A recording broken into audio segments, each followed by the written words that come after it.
Hello, Dave Moore here with PITC, and today we're going to be going over the testing procedure for a PVB. The pressure vacuum breaker that we're going to be testing today is a Zurn Wilkins 720A. The first part of every test we do is we make sure that there's no debris or grit inside our test cocks, so we give them a good flush. Once we've flushed our test cocks, we take our high hose and connect it to test cock 2.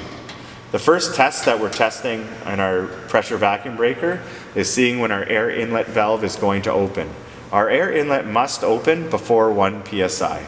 So we're going to pressurize and bleed our gauge.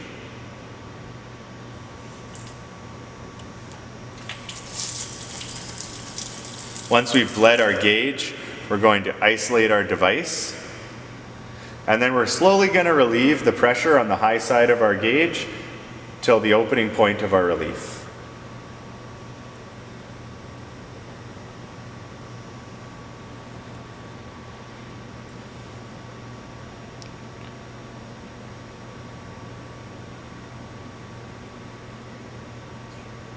So our air relief opened at 3 psi, well above our 1 psi minimum, so that would be recorded as a pass.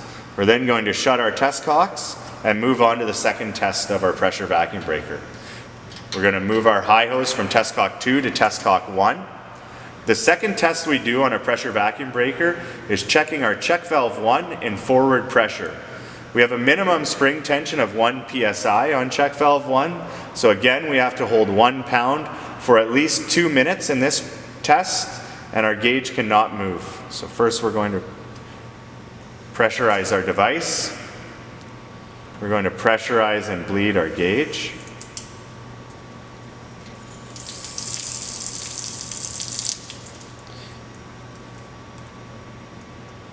We're going to isolate our device, and then we're going to open up test cock number 2.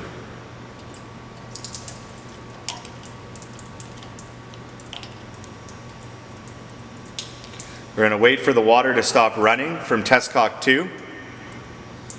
Once our water has stopped running from test cock 2, we're going to observe our pressure. Our pressure must be above 1 psi and must hold steady for 2 minutes. We have a pressure of 1.8 psi, so as long as that pressure held steady and constant for 2 minutes, that would be a pass. The last test we do in our pressure vacuum breaker, we remove our high hose from test cock 1, and we observe test cock 1 to see if water has stopped flowing. If water has stopped flowing from test cock 1, that proves that isolation valve 1 is holding. At this point, we are done testing our pressure vacuum breaker, and we will return it to service.